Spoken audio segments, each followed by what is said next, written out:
예? 유기간에 다 되는. 뭐라고요? 유기간에 다 됐어. 자, 다윗에게 주신 일방적인 언약. 좀 빨리 나가야겠네요. 사무엘하서 5장에서도 우리는 왕의 골루빈이다. 좀 넘어갑시다. 해가지고서 뭐 이런 얘기 다 우리가 다 알고 있는 이야기들이니까는 하나님의 백성 이스라엘 왕이 된 다윗 주변 족속을 정복하며 태평성대를 이어갔다. 그러나 완전한 인간은 아니었다. 사무엘하를 보더라도 사무엘하는 이제 저기 그 뭡니까 이제 다윗의 이야기잖아요. 다윗의 이제 스토리가 쭉 전개되고 있는데 사무엘하 12장이었어요. 11장이죠. 11장. 바세바 이야기가 11장 맞죠? 네, 11장에서 보게 되면은 11장을 기준으로 해가지고서 사무엘하 이야기는 전반부 후반부로 나눠집니다. 1장부터 11장까지는 다윗의 그 스토리가 승승장구예요. 어디를 가든지 여호와께서 함께 하시니 이겼다. 네. 그러나 이제 11장 이후부터는 계속 내리막해. 올라가다 급전직해요. 그냥 뭐 형제들끼리 그냥 뭐 누굽니까 암논이 누구죠? 다말을 강구하고 압살롬이 또 이제 그 암논을 죽이고 뭐 그런 사건들 뭐 이제 계속하면서 이제 뭐 인구 조사하고 뭐 또 이제 세바의 반란 사건도 있고 뭐 하면서 계속 급전직해요. 이러고 되면은 다윗도 그렇게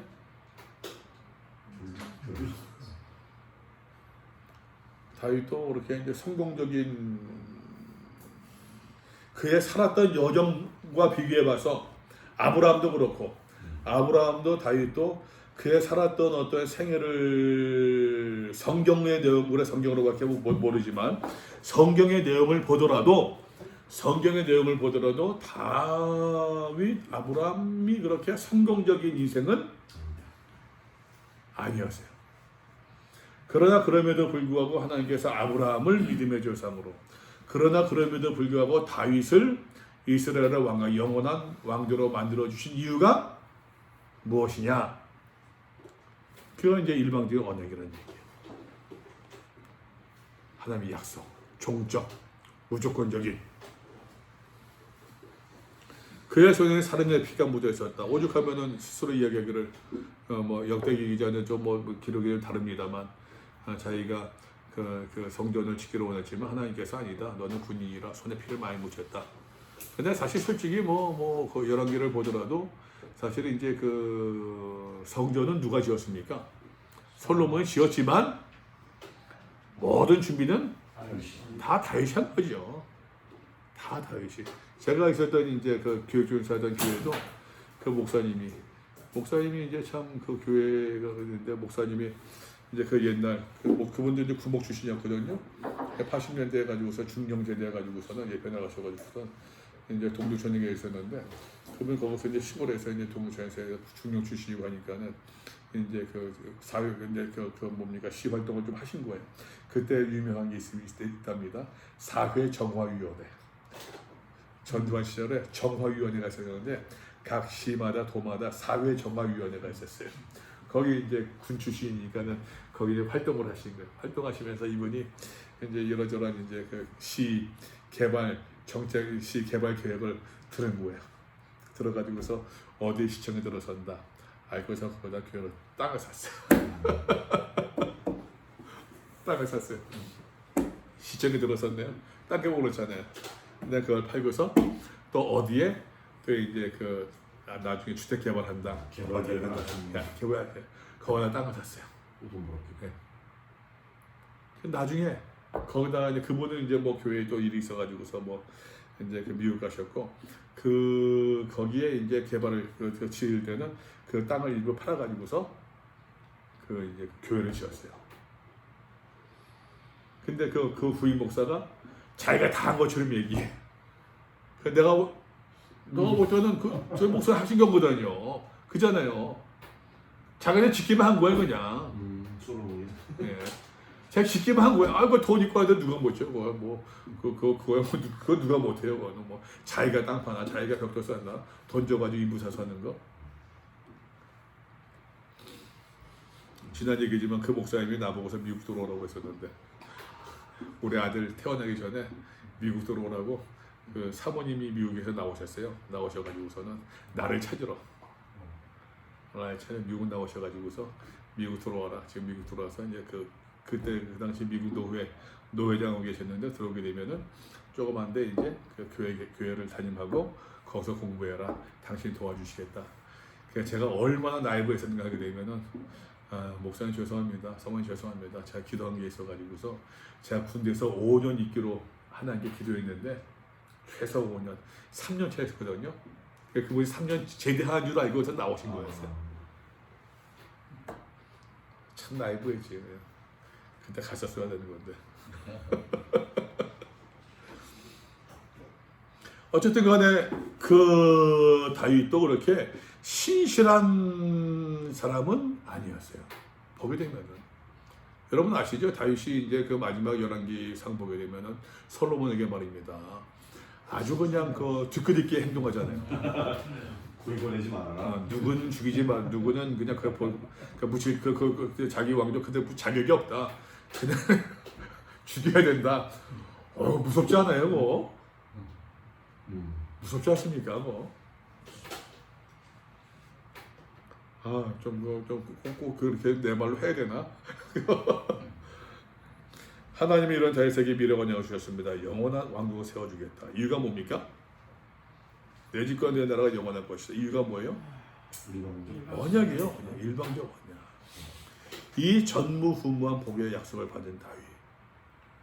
다윗이 여러분 열왕기하, 열왕기상, 열왕기에서는 기준입니다. 기준. 선한 왕이냐? 악한 왕이냐? 기준이에요. 기준. 다윗이. 다윗의 길을 따르면은 선한 왕이고 다윗의 기준에 따르지 않으면은 악한 왕이에요. 이스라엘은 다 북이스라엘은 다 악한 왕이에요. 그 역대기에는 북이스라엘 이야기가 아예 없잖아요. 물론 그와 그에 대해서는 신실하지 못했습니다. 솔로몬도 여러분 신실한 좋은 왕입니까? 나쁜 왕입니까? 솔로몬이 선한 왕이에요? 악한 왕이에요? 악한 왕이죠. 악한 왕인 것 같아.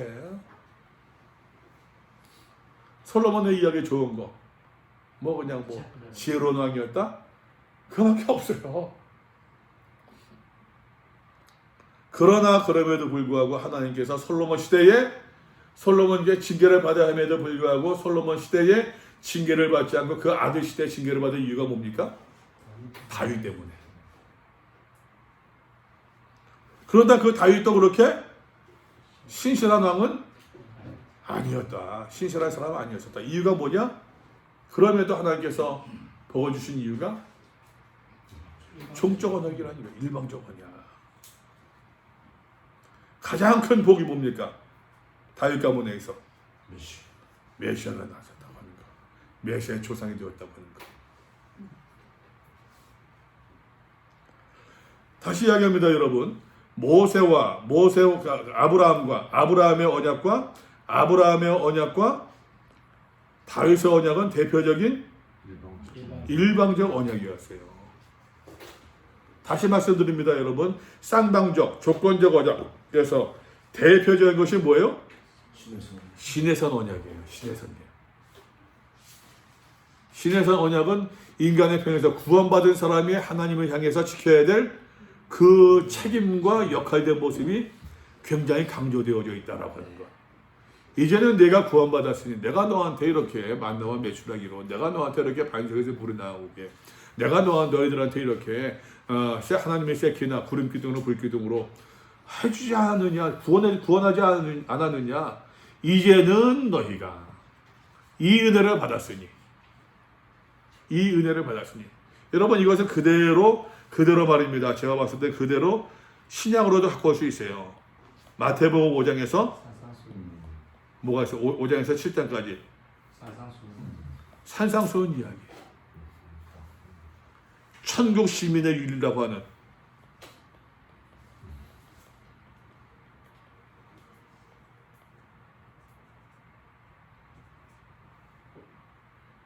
그렇게 얘기할 수도 있어요. 하나님은 애굽에서 불러내신 그의 백성을 광야 시내산 주변에 모으셨다. 백성과 언약을 맺으셨습니다.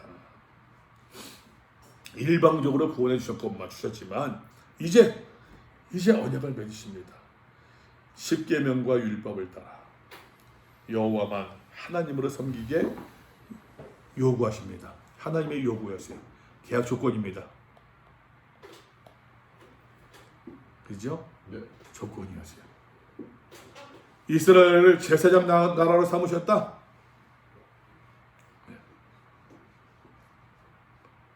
물론 이제 신약으로 나오게 되면 제사장 나라라는 개념이 좀 다르게 발전합니다만 그의 백성으로서의 권리와 의무, 하나님의 백성으로서의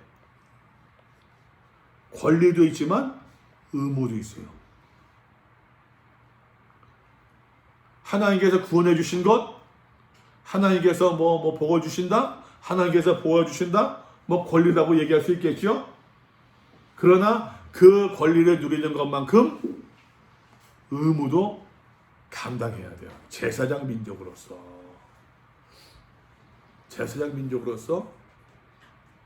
그게 뭡니까? 하나님만 섬기는 거. 그래서 여러분 대표적으로 신명기 28장이나 레위기 26장인가요? 26장 같은 거 보게 되면 말입니다. 여기는 이제 축복과 저주가 나오잖아요. 자꾸 목사님들이 축복만 얘기해요. 축복의 이야기만 여러분 그 내용을 보십시오. 내용 보게 되면요, 축복의 구절 그 분량보다도 저주의 구절이 분량이 더 많아요. 아따 참. 저주는 몇 절이에요? 67절까지인가 70절까지. 아, 참 부담스러워. 이 저주가 더 많아요. 저주가. 네. 또 확인하는 사람도 있어요. 확인하십시오. 저는 제사장 민족으로서의 역할, 이게 조건부입니다. 이게 계약입니다. 계약 내용. 갑과 을의, 그죠? 이 조건이 틀어지면은 계약 파기예요. 이게 여러분 우리가 그 보았던, 아까 이제 우리가 그 사과에서 보았던 죄, 심판, 은혜의 구조잖아요. 그래서 계약을 파기했습니다. 죄를 지은 거죠. 심판하십니다. 또 탄원합니다. 하나님께서 또 그냥 또 속는 줄 알면서 또 은혜를 주십니다. 그러니까 아까 얘기했습니다. 이 언약이라고 하는 개념에서 하나님의 구원의 의지도, 과정도, 계획도 우리가 다 알 수 있다고요. if 만약 순종하면은 복을 받고, 만약 순종하지 않으면은 저주를 받을 것이다.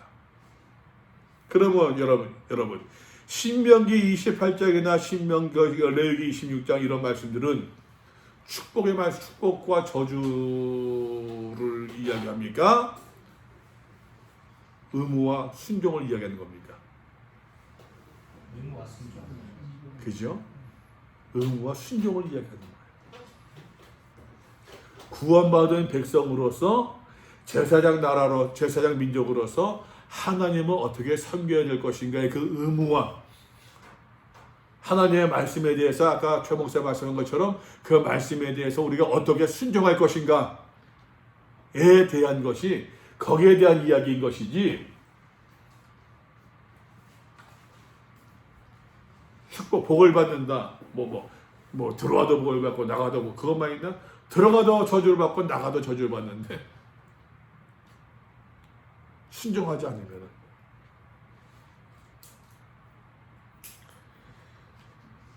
백성들은 언약을 배반했습니다. 우상 숭배와 불의를 행했습니다. 우상 숭배 뭡니까 이게? 죄. 하나님과의 관계 파괴입니다. 그죠? 끊임없이 불순종하고 타락합니다. 관계 파괴예요. 여호와를 떠나 이방 신들을 섬겼습니다. 관계 파괴예요.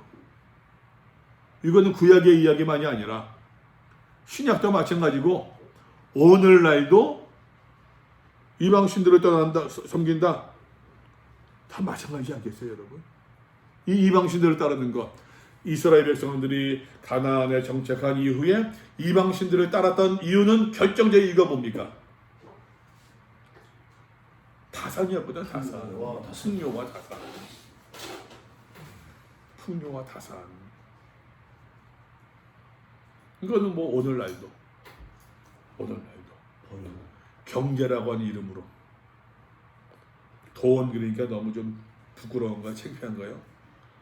돈이 있으면 나도 좋은데 돈이 있으면 누구 만나는 게 부담스럽지 않아요? 누가 찾아와도. 돈이 없으면은 누가 찾아와도 부담스럽고 만나러 가기도 부담스럽고 차 마시러 가자면은 그것도 부담스럽고 아무리 없어도 내가 열차도 먹었으면 한 잔을 사줘야 될 것 같은데 돈, 부끄러운 경제란 이름으로 그 백성을 향하신 하나님의 사랑은 그럼에도 한결 같았습니다. 왜? 이게 은혜라니까. 우리가 얘기하지 않습니까? 언약이 될 수 있는 죄인임에도 불구하고 하나님과 관계를 파괴하고 있는 그러한 삶의 모습을 계속 반복하고 답습하고 있음에도 불구하고 이 언약, 하나님의 구원의 의지, 구원의 과정이 계속 지속될 수 있었던 그 결정적인 이유가 무엇이냐? 배경이 무엇이냐? 원인이 무엇이냐? 하나님의 은혜 때문이다라고 하는 것.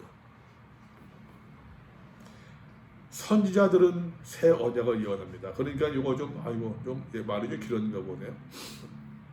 선지자들 새 언약을 이어놨습니다. 그래서 이제 그거 보게 되면은 여기 나오나요? 예레미야 31장 보게 되면 이제 새 언약이 나와요.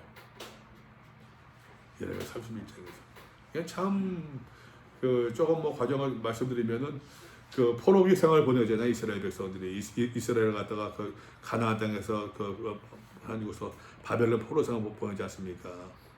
바벨론 포로 생활 70년 보내면서 여기서 이제 어마어마한 문화적 충격을 받았을 거 아니에요. 이들이 이제 그 문화적 충격을 받고서는 외부적으로서는 우리가 최고인 줄 알았었는데 최고는커녕 뭐 바벨론과 비교 아무것도 아닌 거고. 그래도 심적인 신앙적 자긍심이 있으니까 우리가 왜 망했느냐 하면서 이 사람들이 연구한 것이 이제 율법 연구로 들어가요. 여기서 이제 우리가 하는 유대주의가 비롯되어집니다. 이 유대주의가 여러분 계속해서 예수님 당시까지 나오는 거예요. 이 바벨론 포로사 그다음부터는 이스라엘 나라가 없잖아요. 아무런 이 시기 가운데서 이 사람들이 어떤 거 했느냐? 이제 여기서 이제 그 뭡니까 묵시 문학이 발달한 거예요. 묵시 문학. 이 묵시 문학 발달한 가운데서 뭐가 나오냐? 메시아 사상이 나오는 거예요. 구체적으로. 그 가운데서 예레미야 31장도 나오는 거예요. 새 언약의 개념이. 묵시 문학적인 그 배경 가운데서 그 암울했던 그 환경 가운데에서 제 개인적인 소회를 말씀드린다고 하면은 전혀 지금 암울한 시기지만 요즘에 내 개인적으로서는 성경에 대해서는 내가 한 몇 단계 쑥 업그레이드 되는 것 같아요. 개인적으로서는. 내 친구가 코스타리카에 있는 선교사 그러더라고. 야, 뭐 40대 때 그렇게 공부했으면 좋았을 텐데. 누가 아니라 40대 때 있어서 얼마나 좋았겠습니까? 그때 그 내가 일반 목회하고 있었으면 일반 교회에 있었으면 이렇게 공부를 했었을까? 안 했을 것 같아요. 솔직히 안 했을 거예요.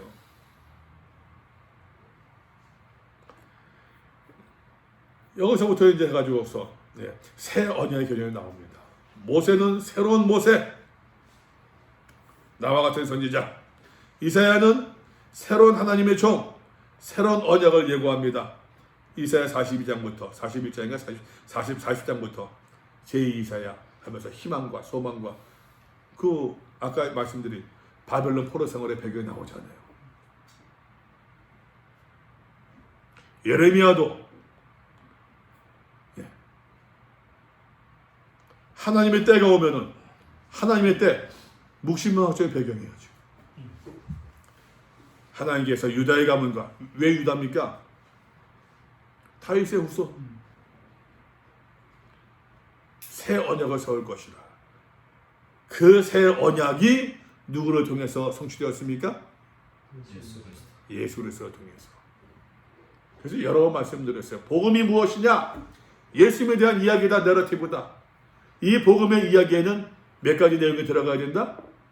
기억나세요? 7가지가 들어가야 된다. 예언, 그 다음에 뭐예요? 성취, 오심. 이 예수께서 고난받으시고 죽으시고 부활하시고 승천하시고 재림하시는 것. 그러니까 오심, 고난, 부활, 승천 이거 전부 다 신약의 내용들인 거고 구약은 이 예수 그리스도의 예언인 것이고 그래서 옛 언약, 새 언약. 그래서 말씀드렸습니다. 이 언약은 예수 그리스도 구원의 이야기, 구원의 약속, 과정, 하나님의 의지, 그 밭에 까는 것이 뭐라고요? 하나님의 은혜의 개념들. 정리 이해가 되죠? 그 얘기인 거예요. 그래서 이 예수 그리스도가 새 언약의 실체이다. 핵심이라는 얘기예요, 이게. 이게 핵심입니다. 이게 키워드예요. 예수 그리스도. 옛 언약은 모세를 통해 세우셨습니다. 이 모세 언약은 뭐라고 그랬어요? 쌍방적, 횡적, 그죠? 이 새 언약은 예수 그리스도 통해 세우셨습니다. 새 언약은 옛 언약의 성취와 완성이었습니다. 구약의 모든. 모세의 옛 언약은 숫송아지의 피로 세워졌지만 예수 그리스도의 새 언약은 그리스도의 피로 세워졌다.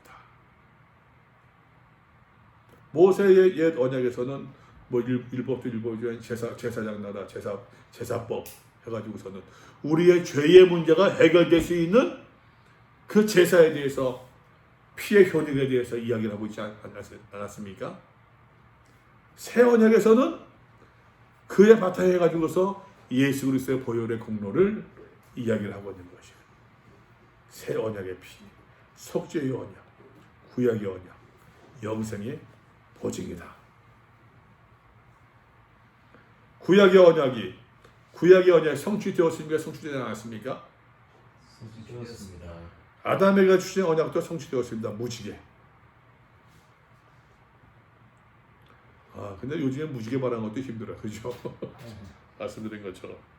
아브라함, 이삭, 야곱, 비느하스에게 주신 언약도, 다윗에게 주신 언약도, 이스라엘 백성과 맺은 신해상 언약도 다 하나하나 온전히 성취되었습니다. 그러면 그리스도를 통해서 주신 새 언약도 성취가 될 것인가? 구약이 성취된 것처럼 새 언약도 성취될 것이다. 천지가 없어질지라도 하나님의 말씀은 폐기되지 않는데 하나도 땅에 떨어짐이 없대요. 우리가 어찌보면 말씀을 공부해야 된 이유도 이런 게 있지 않을까 싶어요.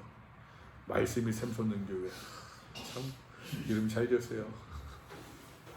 말씀이 샘솟는 교회. 새로운 말씀이 아니라 그리스도하고 하나님의 말씀입니다.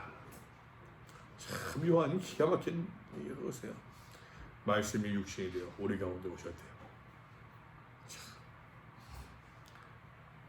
그 말씀은 저로부터 우리를 출애굽시키셨다. 말씀이 아까 이게 이제는 우리가 순종이 되는 쌍방의 순종 개념이 나와야 된단 말이에요.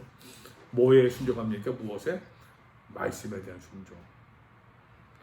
그 말씀이 죽음에서 살아나게 하셨다. 사망. 이유가 뭡니까? 원인? 죄의 삭은 영원한 생명을 우리에게 주셨다. 이미 새 언약은 그리스도 안에서 성취되었습니다. 우리는 그것을 누리면 돼요. 어떻게? 예수 안에 거함으로.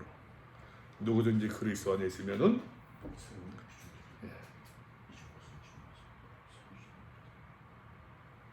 그러므로 언약은 미래지향적입니다. 사도 바울은 우리를 새 언약 안으로 초대합니다. 참, 이 성경은 지금 이분이 잘 꿰뚫고 있어요. 지금 옛 언약은 돌판에 새겨졌지만 새 언약은 어떻게 우리의 마음에 새겨졌다. 새 언약의 글씨 무슨 색깔일까요?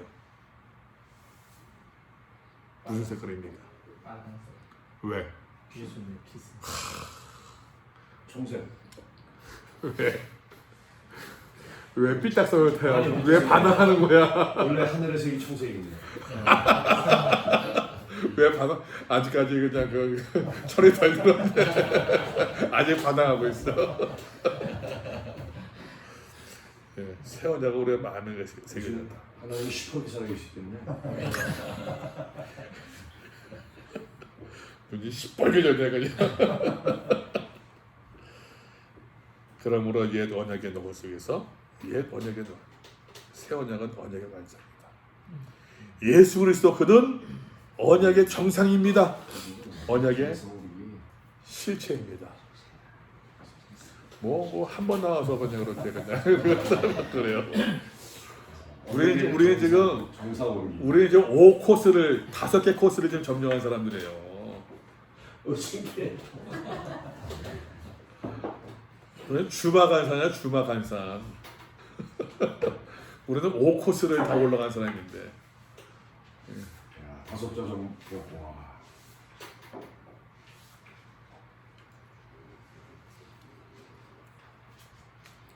예수 그리스도 그는 언약의 정상이다. 그죠? 언약의 실체이시다. 그러니까 여러 번 말씀드립니다만 이 교재가 요 나오는 지문들이 시적이고 막 그러지만 요 나와 있는 제가 다 읽지 못했습니다. 이 말씀들을 다 그 요약해서 아주 함축적으로 만들었어요. 그래서 사실은 좀 그 공부를 그 구약 내용을 찾아보고 같이 이제 나와드렸으니까는 그걸 보게 되면은 내가 그 목사님들이 이제 여기다가 살을 붙일 수 있는 게 사실 무궁무진해요. 전 얘기하면서도 지금 여기에 끄적끄적된 것들은 다 얘기를 못했네요.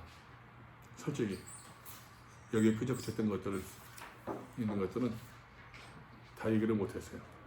그저 그냥 같이 보면서